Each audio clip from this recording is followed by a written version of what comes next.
রব্বুল আলামিন আল্লাহ আমাদের দেশনেত্রী বেগম খালেদা জিয়া তিনবারের প্রধানমন্ত্রী আল্লাহ অত্যন্ত অসুস্থ আল্লাহ তাকে সুস্থতা নিয়ামত দান করে দেন আল্লাহ তাকে শেফা কামেলা আজেলা নসিব করে দেন রব্বুল আলামিন সুস্থতার মাধ্যমে আমাদের মাঝে ফিরে আসার তৌফিক দান করে দেন রব্বানা তাকাব্বাল মিন্না ইন্নাকা আনতাস সামিউল আলিম ওয়া তুব আলাইনা ইন্নাকা আনতাত তাওয়াবুর রহিম বিরহমাতিকা ইয়া আরহামার রাহিমিন। আমরা আজ এখানে ইলিয়াস বাবুর বাসায় শহীদদের এবং আমাদের দেশনেত্রী বেগম খালেদা জিয়ার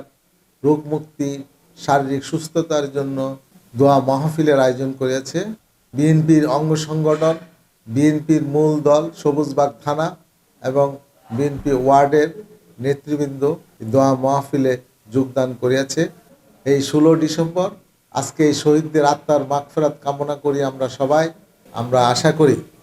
এই স্বাধীনতা বিজয়কে আমরা ধরে রাখার জন্য আবার দেশে একটি নতুন করে গণতন্ত্রমুখী নির্বাচন হতে যাচ্ছে।